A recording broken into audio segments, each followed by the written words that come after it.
There's no denying that Denmark is very trendy. Regularly ranked as one of the happiest countries in the world, it's revered for its relaxed pace of life and liberal social attitudes, as well as its impeccable approach to design.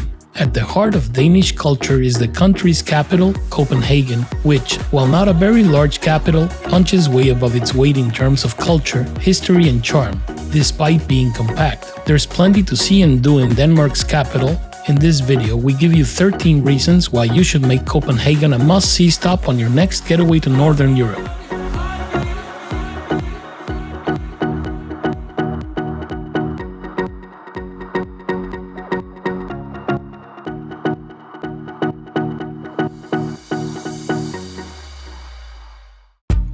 The National Gallery of Denmark, SMK, presents Danish and international art from the last 7 centuries. No other museum in Denmark displays such a rich and varied selection of art, from the European classics of the Renaissance to the overwhelming diversity of modern and contemporary art. It is a place to enjoy the great masters of art history alongside cutting-edge contemporary artists and the rising stars of the art scene. The SMK is especially famous for its beautiful collection of art from the Golden Age, the most comprehensive collection of Danish contemporary art in the country. Turn-of-the-century architecture meets an eclectic mix of art at Carlsberg Glyptotek. The collection is split into 2 parts, the largest hall of antiquities from Northern Europe and an elegant collection of 19th century Danish and French art. The latter includes the largest collection of Rodin sculptures outside France and no fewer than 47 Gauguin paintings. These are displayed alongside works by greats such as Cezanne, Van Gogh, Pissarro, Monet and Renoir. At the heart of the museum is a delightful glass-domed winter garden, replete with palm trees and a lovely cafe that is especially cozy in the Danish winter. For a crash course in Danish history and culture, spend an afternoon at the National Museum of Denmark. It has first priority over virtually all antiquities discovered on Danish soil, including Stone Age tools, Viking weaponry, rune stones and medieval jewelry. You'll also find sections relating to the Norse and Inuit of Greenland and an evocative exhibition called Stories of Denmark, which covers Danish history from 1660 to 2000. Forget the beach. To escape the Nordic chill, simply slip inside the Botanical Gardens Palm House, a large, elegant greenhouse dating back to the 19th century. Its dense collection of plants from continents as far away as Australia make for a quick, steamy escape. The main circular section features wrought iron spiral staircases leading to an elevated walkway with a view from above of the jungle below.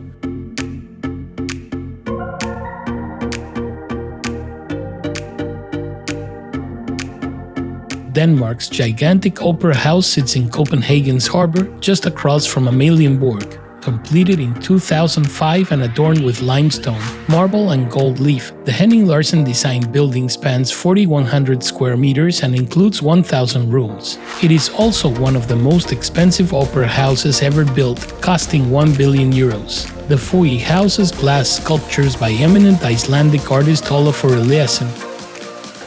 The Black Diamond in Copenhagen is one of the main attractions of modern harbour architecture and is an extension of the Royal Library, with a bookshop, restaurant, cafe and concert hall inside.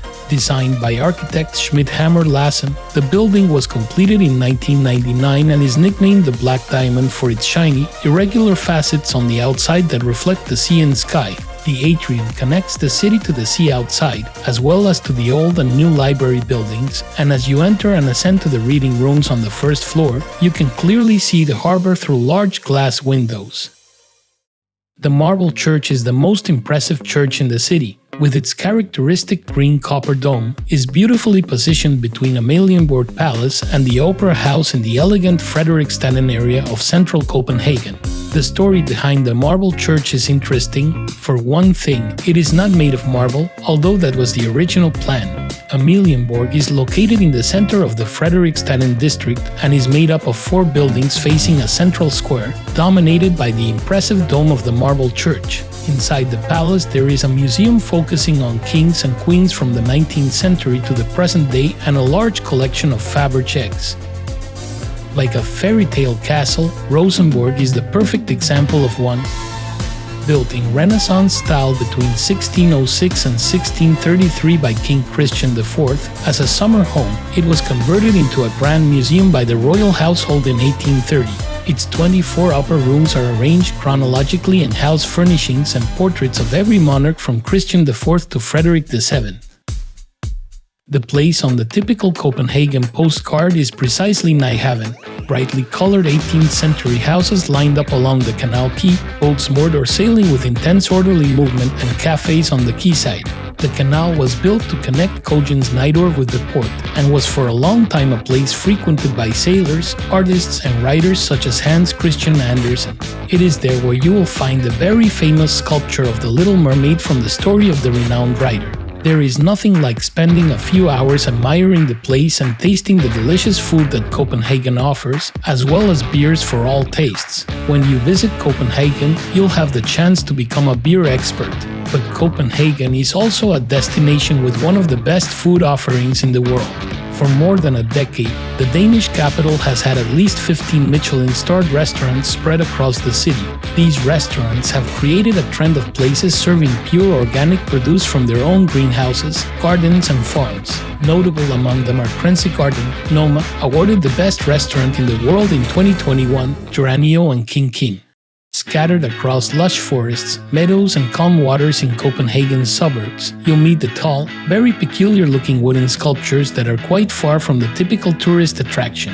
The 6 municipalities in the greater Copenhagen region that are home to the impressive works of art are definitely off the typical tourist paths, and that's precisely why artist Thomas Dambo opted for these scenic settings for his sculptures built from recycled wood, to get locals out to discover and enjoy nature. Tivoli dates back to 1843.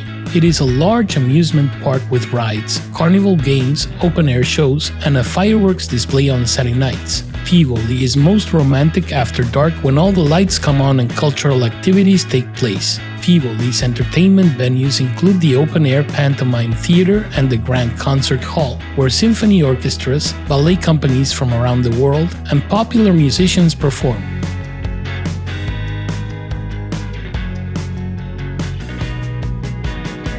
Copenhagen has regal features that are clear from the moment you set foot on the city's cobblestone streets, with magnificent palaces, castles, and churches dominating the skyline. Even though Copenhagen is home to the world's oldest monarchy, Copenhagen is still a modern and dynamic city with plenty to offer.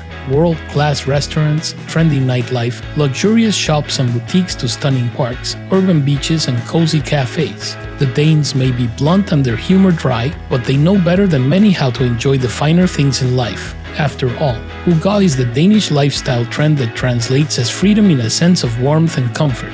Hygge is now almost as popular outside Denmark as one of the country's other great exports, beer. It's no coincidence that Denmark is often referred to as the happiest nation in the world.